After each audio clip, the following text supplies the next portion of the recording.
Hello po! Magandang umaga po sa inyong lahat, mga kapatid. Kumusta na po kayo?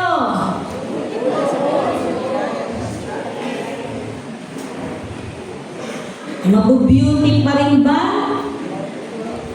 Mabubuti. Namiss din po namin kayo, kami 3 linggong nag-ikot-ikot. Hindi pa naman naliliyo. Purihin po ang Panginoon, mapagpalang araw po sa ating lahat mga kapatid. Tatanungin ko muna ang bawat isa sa inyo. Taas ang kamay ha. Sino sa inyo ang humble? Taas ang kamay.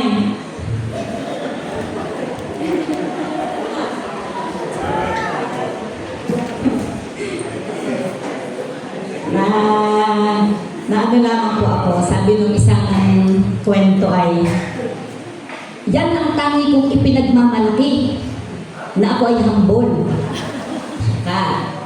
Nagmalaki pa ano. Tayo po ay nagpapatuloy sa ating serye tungkol sa mga katangiang ipinapakita ni Jesus. Mga katangiang hindi lamang dapat natin pag-aralan, kundi dapat ding makita sa ating buhay at ipinamumuhay. Bilang kanyang mga alagad at bilang kanyang isang iglesia. Maaaring itanong natin, bakit ba mahalagang lumago tayo sa wangis ni Jesus? O tanungin mo yung katabi mo, bakit ba kailangan lumago sa wangis ni Jesus? Yan. Kailangan nating lumago sa wangis ni Jesus sapagkat ito ang malinaw na layunin ng Diyos. Kaya nga sinasabing Christ-like ay, o wag nating ikakatwiran, ganito na ako. Nasa laman ako, nagkakasala ako. Hindi nga ni, ang ating layunin ay maging katulad tayo ni Kristo. Bilang mga Kristiyano, hindi lamang tayo tinatawag upang maniwala at sumampalataya. Ako na may nakasampalataya na kay Kristo. Ako naman ay nagalingkod na. Hindi lamang tayo tinatawag upang maniwala, kundi upang mamuhay din na katulad niya. Kailangan pala natin mamuhay ng katulad ni Jesus. Ang tunay na paglago sa pananampalataya, mga kapatid, ay hindi lamang nasusukat sa dami ng ating nalalaman. Nabasa ko na yung buong Biblia na yon. O sa dami ng ating mga nagagawa, kundi sa pagbabago ng ating puso at pagbabago ng ating mga pag-uugali. Habang tayo ay lumalago sa wangis ni Jesus, mas nagiging malinaw sa ating buhay ang kanyang pag-ibig, ang kanyang kababaang loob, at ganap na pagsunod natin sa Diyos. Sa ganitong paraan, ang ating buhay na patotoo ay makikita lalong higit dala-dala natin ang ebanghelyo o ang salita ng Diyos. Hindi lamang sa ating mga sinasabi, kundi higit sa ating pamumuhay. Dahil dito, napakahalaga sa atin ang sabi ni Pablo sa unang Korinto 11:1, tularan ninyo ako, gaya ng pagtulad ko kay Kristo. Imitate me as I imitate Christ. Katulad ni Pablo, wala tayong ibang dapat tularan, kundi si Jesus. Sapagkat si Pablo mismo ay walang ibang tinularan, kundi si Kristo. Mula nang siya'y maging tagasunod. Ipinapakita nito na ang layunin ng Diyos sa ating buhay ay hindi lamang upang tayo ay iligtas, kundi baguhin tayo at tularan siya sa pagkatao at katangiang ipinapakita niya. Na-excite po ba kayo na isang araw magugulat na lang tayo, hindi na tayo yung dating tayo? Dati ako ay pag may isang salitang sinabi ay ang sakit ay, ngayon ay parang talbog na lang. Nababago tayo. Yun ang layunin ng Diyos sa atin. Siya ay mismo makapangyarihan, ngunit kailanman hindi tinaas ang sarili. Siya ay Panginoon, ngunit namuhay bilang isang lingkod. Siya ay dakila, ngunit piniling magpakababa. Kapag sinuri natin ang buhay ni Jesus, makikita natin ang isa sa mga katangiang nangingibabaw sa Kanya at isa sa mga katangiang nabanggit sa Colossus 3:12-14 ay ito ay ang kababaang loob or humility. Ang kababaang loob daw po ay dinescribe sa diksyonaryo na ganito. Ito ay katangian ng pagiging di palalo, hindi daw proud, di mapagmataas, at pagkilala sa sariling limitasyon ng hindi nagmamalaki sa mga kakayahan o tagumpay. Layo na ng rating, wala nang nakilala. At ito ang pagpapakita ng respeto sa kapwa at pagtanggap na hindi laging nakakataas sa iba, laging mababa. Kaya ngayong araw po, ating pagbubulayan kung bakit kailangan nating lumago sa wangis ni Jesus at kung paano ipinakita ni Kristo ang kababaang loob bilang pundasyon ng kanyang buhay at ministeryo. Naway sa ating pagdinilay, tayo ay mahikayat na hindi lamang makinig, kundi mamuhay na may pusong mapagpakumbaba, sapagkat dito magsisimula ang tunay na paglago sa pananampalataya. Hindi lamang itinuro ni Jesus ang kababaang loob sa kanyang mga alagad. Ipinakita, ipinamalas niya ito sa kanyang buhay, sa kanyang ministeryo, at maging sa kanyang kamatayan. At ngayong umaga, sama-sama natin pong pagbubulayan kung paano ipinakita ni Jesus ang kanyang kababaang loob. Paano ipinakita ni Jesus ang kababaang loob? Una, sa pamamagitan ng pagsasantabi ng sariling kapakanan. Sa pamamagitan ng pagsasantabi ng sariling kapakanan or selflessness. Ang sabi po sa Pilipos 2, talatang 6 hanggang 7, Pilipos 2, 6-7, kahit taglay niya ang kalikasan ng Diyos, hindi niya ipinagpilitang manatiling kapantay ng Diyos. Sa halip, kusa niyang binitawan ang pagiging kapantay ng Diyos at namuhay na isang alipin. Sa talatang ito, ipinakita ni Apostol Pablo ang lalim ng kababaang loob ni Jesus. Si Jesus ay tunay na Diyos. Hindi siya mas mababa sa Ama. Hindi siya nilithang nilalang lamang. Siya ay may ganap na karapatan at karangalan, kapangyarihan at kaluwalhatian ng kanyang karapatan. Hindi niya itinuring ang kanyang posisyon bilang isang bagay na dapat manghawakan para sa pansariling kapakinabangan. Sa halip, ang sabi po ng talata, kusa niyang binitawan. Pag sinabi pong kusa, ano po yun? May pumilit ba kay Jesus? Wala kusa. Walang pumilit kay Jesus. Ang piliing magpakumbaba ay hindi bunga ng kahinaan. Ganito lang ako. Walang magagawa, kundi ito'y bunsod ng kanyang pag-ibig at pagsunod sa plano ng Ama. Hindi niya isinusuko ang kanyang pagka-Diyos, kundi isinantabi ang kaluwalhatian at pribilehiyo nito. Pinili niyang pumasok sa limitasyon ng pagiging tao. Hindi na mahalaga kay Jesus kung anong mangyayari sa kanya, basta't mailigtas lamang tayo sa puot ng Diyos at sa kaparusahan ng kasalanan. At higit pa roon, mamuhay ng isang alipin. Sa konteksto po ng panahong iyon, ang alipin ang pinakamababang katayuan sa lipunan. Walang sariling karapatan. Alam niyo po mga kapatid, ang salitang alipin ay tumutukoy sa walang sariling interes at ganap na nakatuon sa pagsunod sa kalooban ng kanyang pinaglilingkuran. Ang kababaang loob ay hindi nasusukat sa mga sinasabi o ginagawa lamang natin, kundi sa mga bagay na pinipili natin isuko, sa mga bagay na pinipili natin isantabi para sa iba. Ito ay mga bagay na kahit mayroon ka at ginugusto mo, ay kusa mong bibitawan at ilalaan para sa iba. Ang ganda, ano po? Kahit daw anong gusto mo, kahit anong meron ka, ay kusa mong bibitawan para lamang sa iba. Malayo po ba tayo dun? Malayo pa po. o malapit na o nagsisikap na gawin ito sa biyaya ng Diyos. Bilang tao, ang isang tabi ang sarili kapakanan ay tila napakahirap. Meron ka, abigay mo. May karapatan ka, mawawala. Mahirap gawin at ipakita, lalo na kapag may mataas na antas kang pinag-aralan. May mataas kang estado sa buhay. Kilala ka sa lipunan. Mga kapatid, maging tapat tayo sa ating sarili. Ilang beses na nating ginamit ang mga linyang ito. Kapag tayo nasasaktan, kapag nasasagi ang ating ego, ang ating pride, nasasabi natin, may karapatan ako.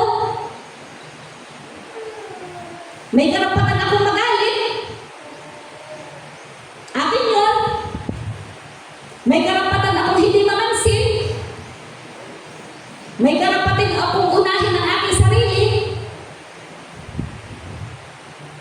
Pero kung si Jesus na may ganap na karapatan bilang Diyos ay hindi ipinaglaban ang kanyang sarili, sino po tayo na magre-rely sa ating mga sarili kung hindi tayo marunong magparaya sa maliliit na mga bagay? Paano tayo susunod sa Diyos sa mas malalaking mga bagay kung ganun nga, yun nga hindi pa natin mapagtagumpayan? Kapag nasasaktan ka, ang natural mong tugon, gumanti. Para bagang may nagakurot-kurot dun sa puso mo. Pag nakaganti ka na, masaya ka na. Ganun ba si Kristo? Lagi nating titingnan, ganito ba ang wagis ng Diyos? Ngunit ang tanong, kapag nararamdaman natin, may karapatan ba ako? May karapatan akong magalit? May karapatan akong di mamansin? May karapatan akong unahin ang sarili ko? Mas mahalaga pa ba yun? Yung pride mo na yun kaysa sa relasyon? Mas mahalaga pa ba yun kaysa maglayo ang loob ninyo natin? Selflessness is costly. Masakit magparaya. Masakit umunawa. At sakit-sakit. Masakit magpatawad. Pero hindi ba mas masakit ang krus?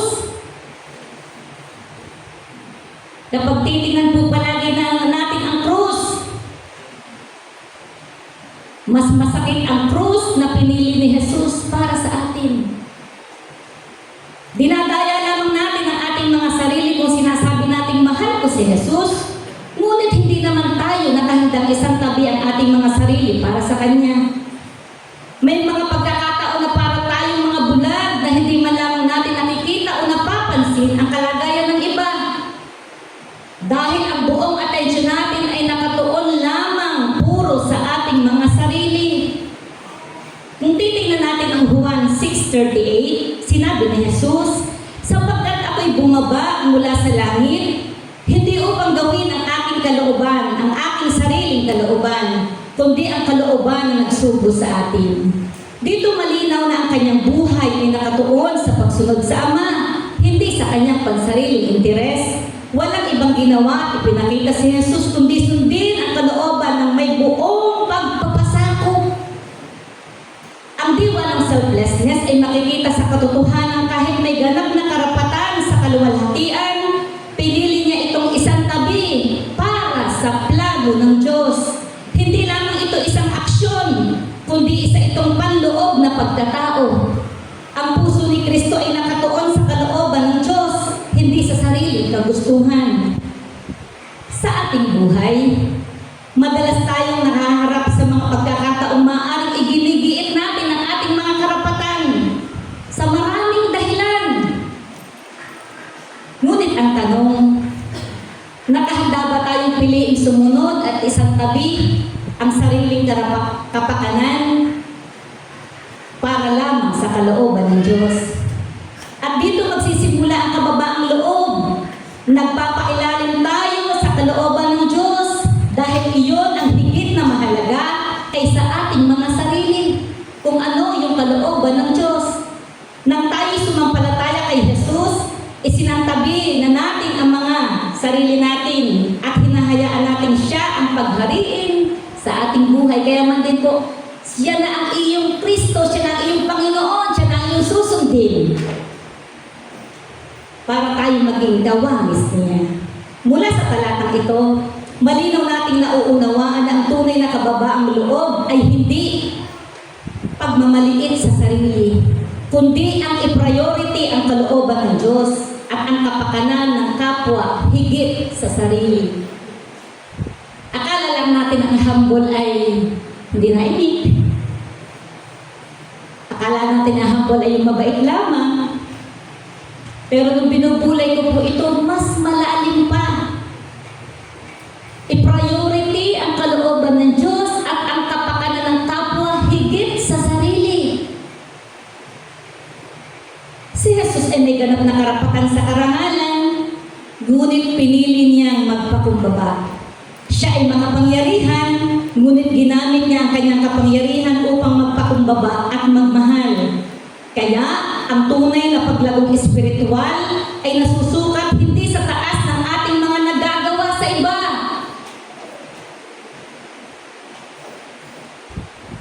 O maging sa iglesia, kundi sa kahandaan natin na piliing magpakumbaba upang sundin ang kalooban ng Diyos. Dahil dito, nais ng Diyos na suriin natin ang ating mga puso. Hindi ba tayo nagsasakripisyo ng oras para sa Diyos?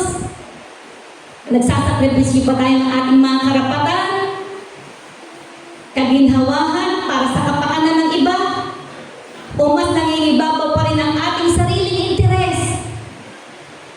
Ang kababaang loob ay nagsisimula sa pusong marunong magparaya, marunong magbigay, at magtiwala sa kalooban ng Diyos.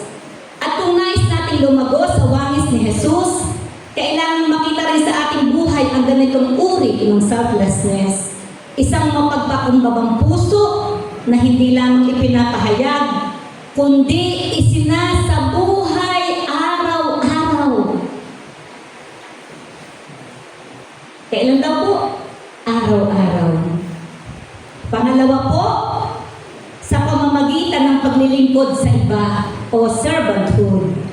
Ang sabi po sa Marcos 10:45, Marcos 10:45, sapagkat ang anak ng tao ay hindi naparito upang paglingkuran, kundi upang maglingkod at ibigay ang kanyang buhay bilang pantubos sa marami.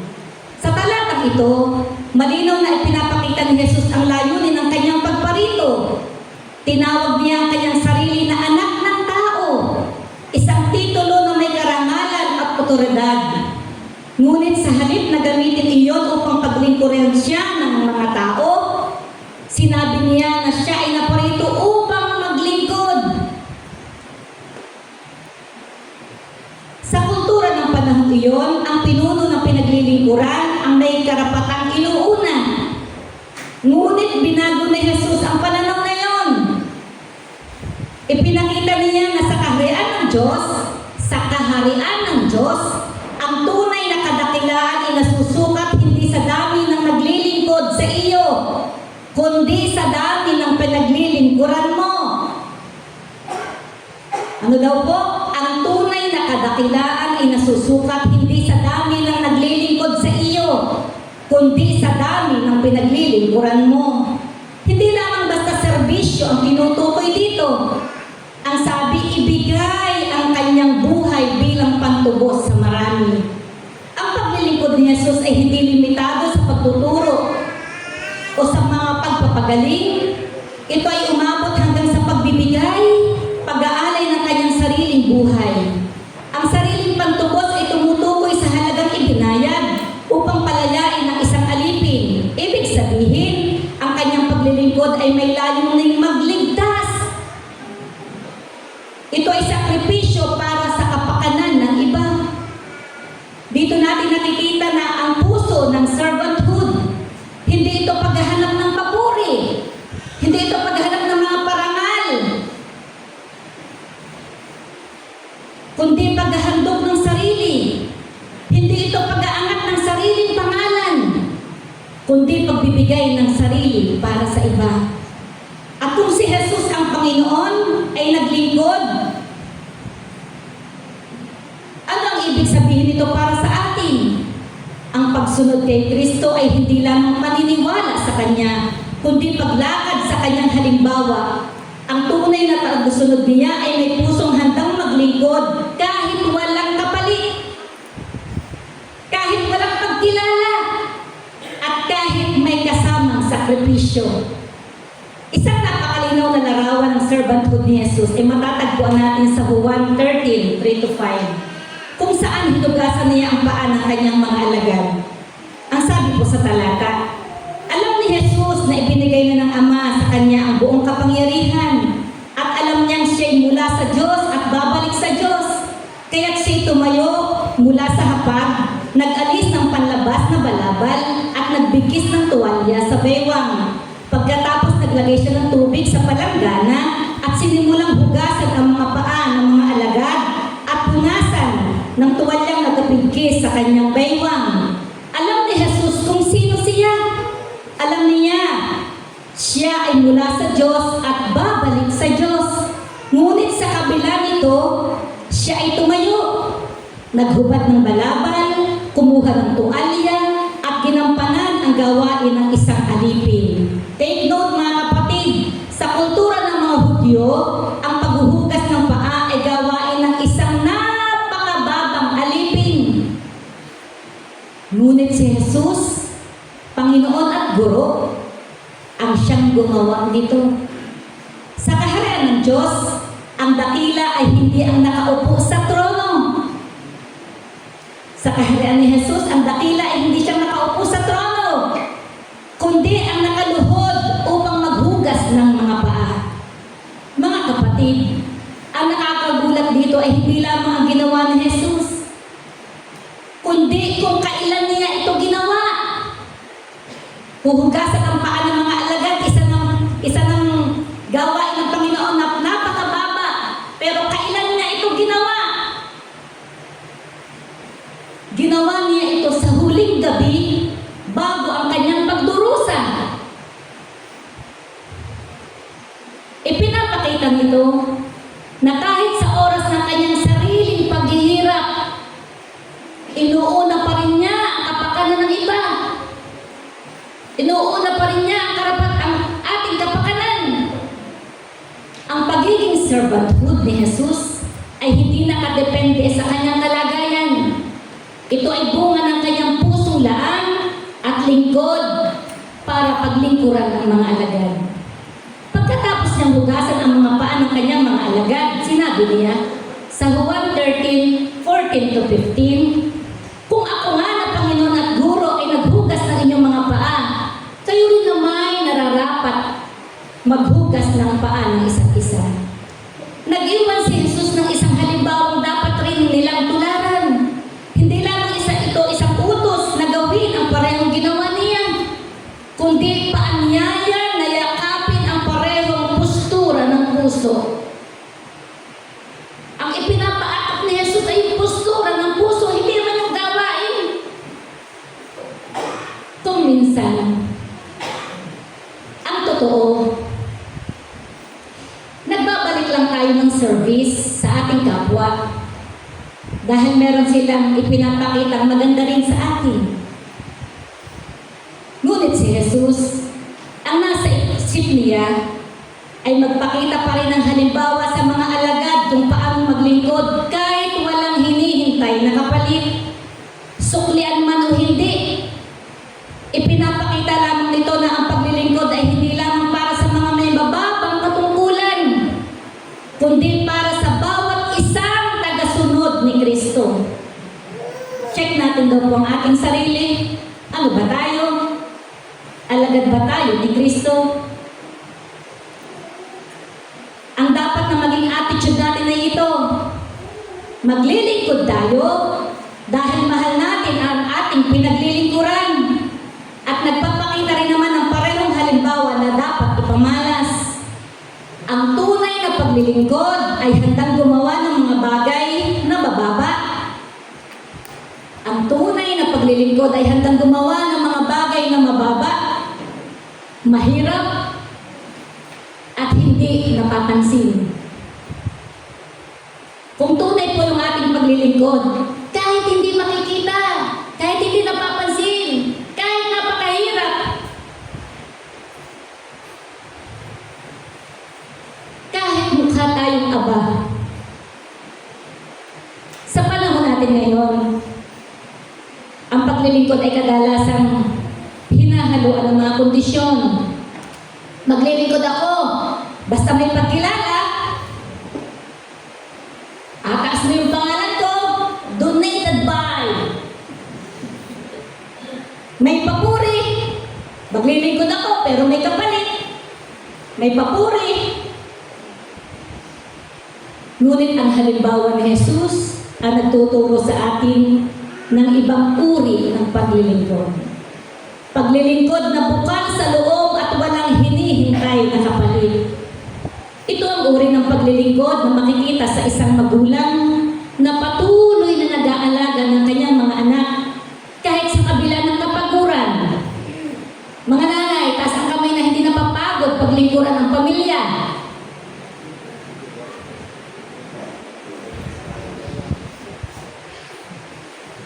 Relate na relate po. Isang kapatid sa iglesia na tahimik na tumutulong kahit walang nakakaalam.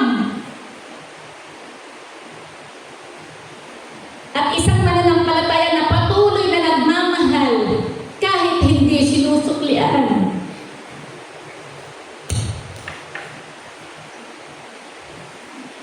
Kaya ang tanong, tayo ba ay naghihintay na paglingkuran ng iba?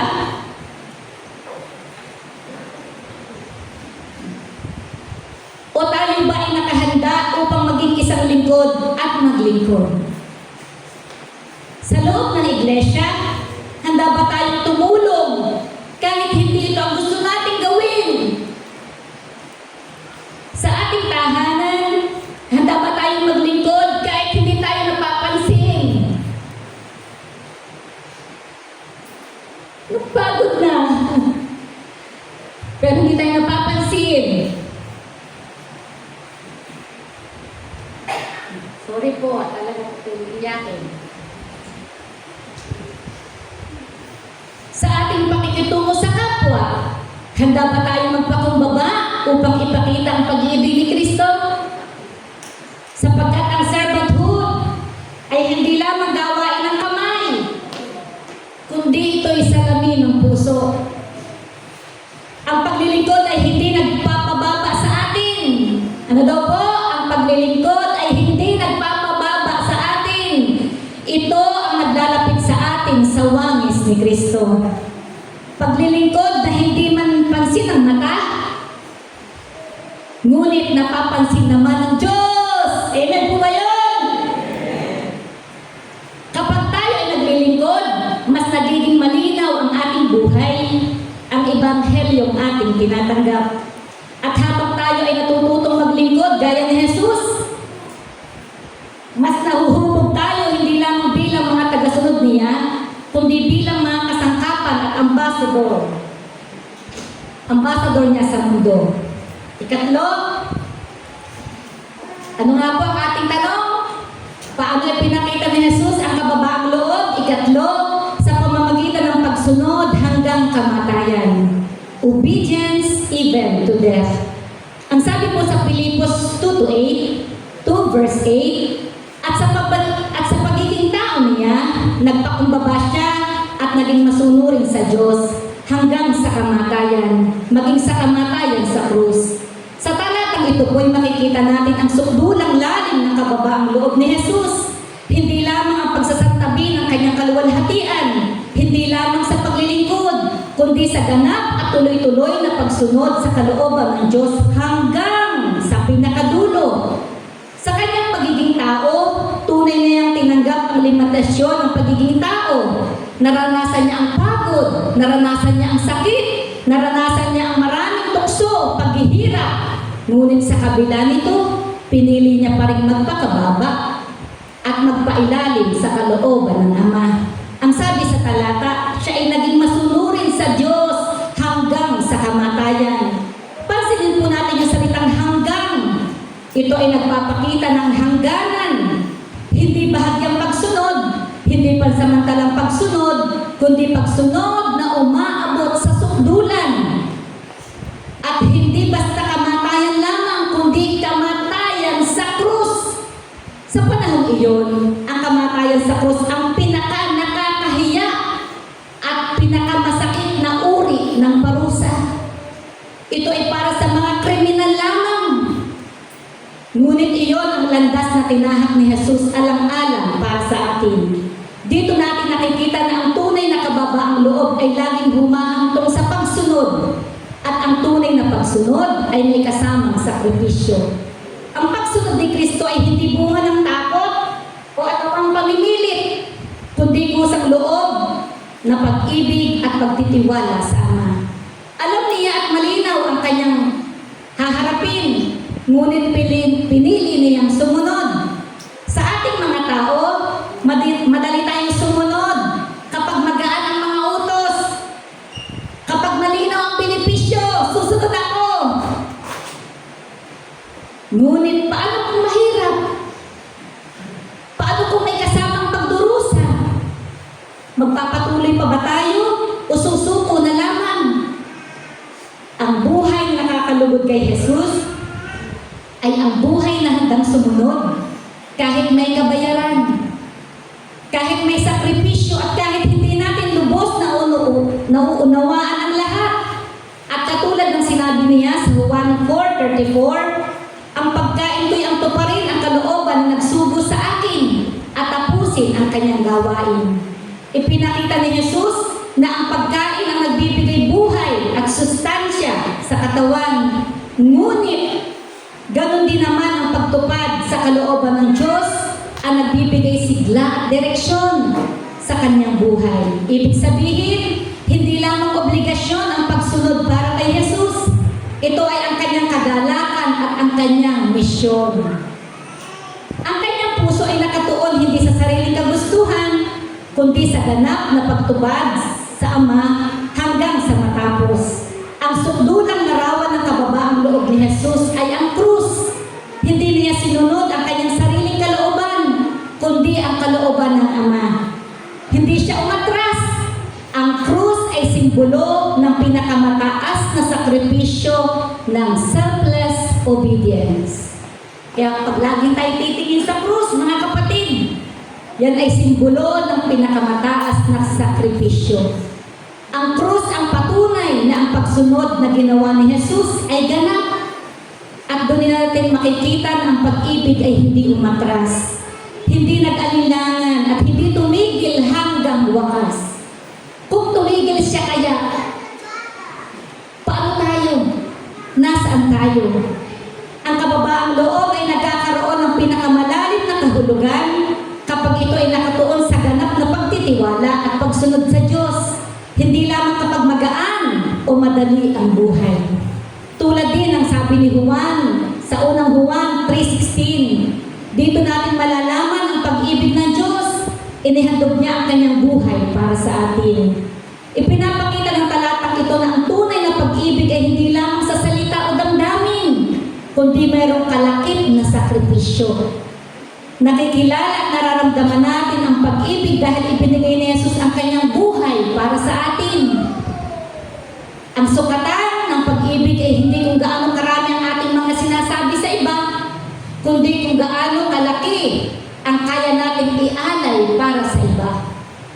Hindi yung basta maimik tayo, kundi paano kalaki ang kaya natin ialay, ibigay sa kanila. Malinaw ang kanyang pagsunod ay hindi sa sariling kapakanan, kundi para sa kapakinabangan ng iba. Ang kaligtasan ng buong sangkatauhan. Ang ganitong uri ng obedience ay nagpapakita na ang kababaang loob ay hindi nasusukat sa isang maginhawang pamumuhay, kundi sa kakayahang magtiis at sumunod sa Diyos kahit mahirap. Sa ating buhay, ang halimbawa ni Kristo ay hamon sa bawat isa sa atin. Handa ba tayong sumunod sa Diyos kahit mahirap? Handa ba tayong sumunod sa Diyos kahit tayo nasasaktan? O maaaring naging hindi tayo komportable? Nakikita ba natin ang pagsunod ay mahalaga bilang paraan upang ipakita ang kababaang loob at pagmamahal sa Diyos, sa kapwa, o inuuna parati natin ang ating sariling kagustuhan? Katulad ni Jesus, ang pagsunod hanggang sa ating sariling krus ay maaaring mga hulugan ng pagtitiis sa mga maraming kailangang batahin, pagpaparaya, o sa opinyon ng iba, o pagtanggap ng hamon ng hindi iniisip ang sarili. Ang kababaang loob ay nasusukat sa antas ng ating pagsunod sa Diyos kahit sa pinakamahirap na sitwasyon. Hindi lamang sa oras na maalwan ang buhay. Kapag natututunan nating magsantabi ng sarili, maglingkod sa kapwa, natural na sumusunod ang pusong iyon sa Diyos. Kahit pa ito may kaakibat na sakripisyo. Ang obedience ay hindi lamang tungkol sa pagiging relihiyoso o pagsunod sa anumang tuntunin. Ito ay bunga ng pusong nagmamahal, nagtitiwala sa plano ng Diyos na may kababaang loob at nakikita sa ating kagustuhang sumunod sa Diyos. Kahit pa ito ay nangangahulugang magtiis, magsakripisyo, at harapin maging ang ating sariling krus. Kapag ito ay bumubukal sa ating puso, ang ating buhay ay nagiging patotoo ng kababaang loob at katapatan. Hindi lamang sa salita, kundi maging sa gawa. Kaya naman, ang tunay at patuloy na lumalagang buhay espiritual ay nasusukat sa kahandaang ipailalim ang ating mga plano. Marami ba tayong mga plano? Ipaisailalim daw natin sa kalooban ng Diyos. Hangarin at kagustuhan sa kalooban ng Diyos. Kahit pang pagsunod na ito'y humahantong sa personal na hirap, mga pagtitiis, sakripisyo, sa ganitong uri ng pagsunod, nasasalamin ang pusong tunay na nagpapakumbaba at lubos na nagtitiwala sa Diyos. Bilang pagtatapos po, nahamon lamang po ako sa ibinahagi ni Pastor Peter Kanji tungkol sa kababaang loob. Ang sabi po niya, ikaw ba ay nagpapahinga sa kapangyarihan ng Diyos? Hindi mo nararamdaman ang kailangan mong tanungin ng Diyos o husgahan siya dahil nagpapahinga ka sa kanyang karunungan at mga desisyon. Ano mang circumstances ang nararanasan mo, ano man ang kalagayan mo, kailangan mo daw magpahinga sa kanyang karunungan at mga desisyon. Iyan ang tunay na pagpapahinga. Ikaw ba ay nagpapahinga sa kanyang kapamahalaan? Ikaw ba ay mapagpasalamat? Ikalawa po, ikaw ba ay mapagpasalamat? Ang mga taong mapagpakumbaba ay punong-puno ng mga bagay na ipinagpapasalamat sa Diyos. Doon lamang siya nakatuon sa kabutihan ng Diyos. Marunong sila magpahalaga na ang lahat ay mula sa Diyos. Lord, salamat. Kasi kapag ikaw ay mapagpakumbaba na, ay puso mo'y mapagpasalamat, hindi sa sarili mo yan ay. Alam mo na mula yun sa Diyos, hindi mo mula sa iyo. Ikatlo, ikaw ba ay marunong magpatawad?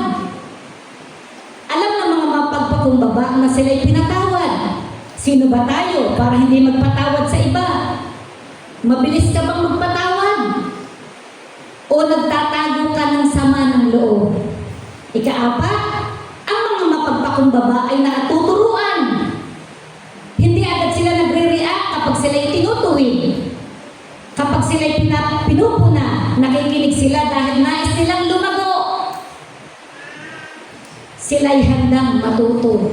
Yun daw po ang mapagpakumbabang puso. Ikalima, may puso ka ba ng paglilingkod? Alam nila na ang layunin ng buhay ay hindi para sa sarili lamang, kundi sa paglilingkod sa Diyos at sa kapwa. Ang nagmamahal sa Diyos ay nagmamahal din sa kapwa. Masaya silang nakikita na pinagpapala ang iba.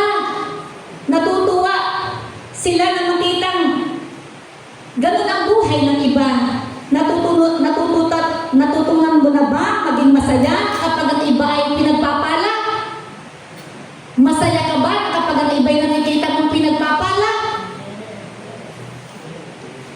Yun daw po ang may pusong mapagpakumbaba. Ika-anim, ikaw ba ay mapanggusto?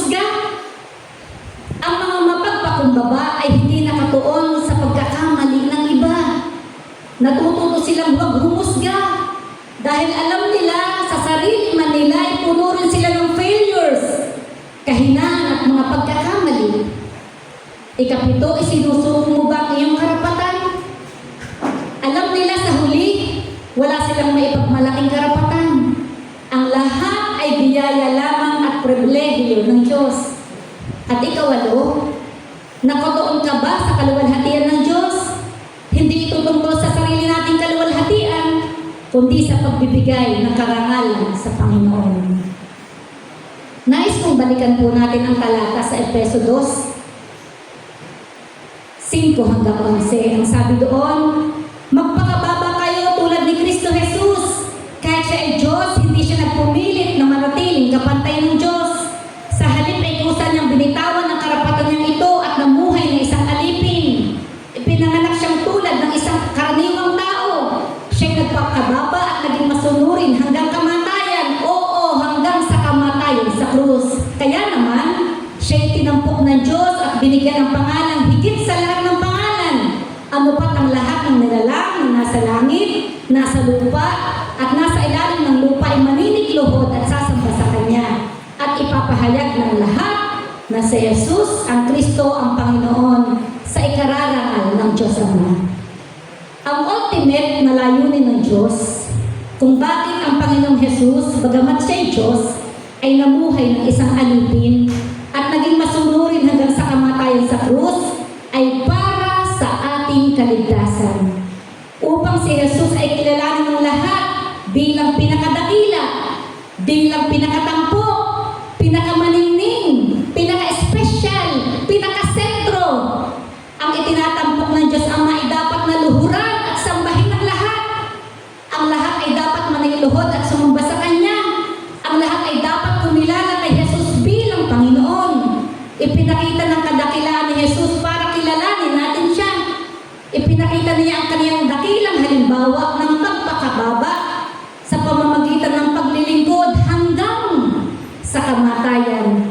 Bagamat siya ang pinakamadakila sa lahat, upang tayo man ay maglingkod. Kung siya nga ang pinakatampok sa lahat ng sakripisyo ng kanyang kaginawahan at buhay, tayo pa ba ang hindi magsasakripisyo? Tayo pa ba ang hindi maglilingkod? Sa Diyos ay kapurihan. Sa Diyos ay kataasan. Sa Diyos ay kadakilaan. Sa tao, pagpapakumbaba. Sa Diyos ay pagpupuri. Sa tao ay pagpapakababa.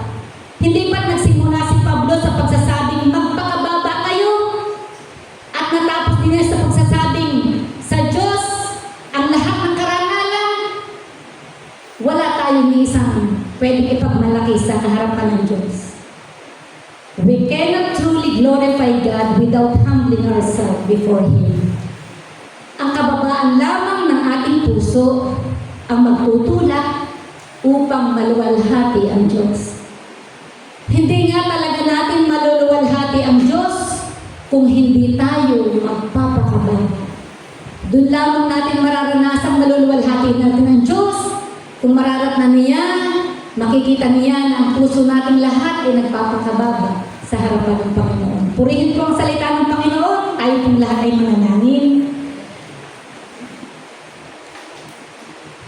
Aming Panginoon, aming Diyos, aming Ama, kami po ay patuloy na lumalapit sa inyo. Napakalayo pa, Panginoon, ang aming buhay compare sa inyo. Pero kami po, Panginoon, ay nagnanais. Kami po, Panginoon, ay nag-desire sa aming puso. Tulungan ninyo kami. Samahan ninyo kami. Hindi po kaya namin, Panginoon, ang aming buhay. Hindi po, Panginoon, na kaya namin isalba ang aming buhay. Ang aming mga sarili, Panginoon. Lagi at lagi kami maraming katwiran sa inyong harapan. Lagi at lagi kami naghahanay ng mga maraming patas para, Panginoon, sabihin sa inyong hindi namin talaga kaya. Pero salamat, Panginoon, na-remind mo kami sa inyong mga salita palagi, bawat linggo,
na laging ibigay ang pinaka the best para sa inyo.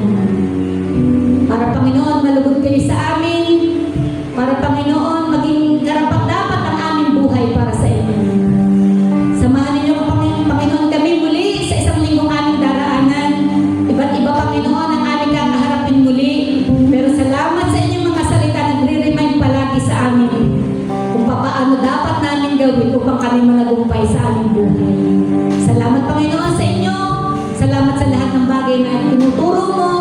Salamat, Panginoon, sa inyong pagsama sa amin ngayong umaga. Ang lahat ng kapurihan, lahat ng luwalhati, binibigay namin sa inyo. Sa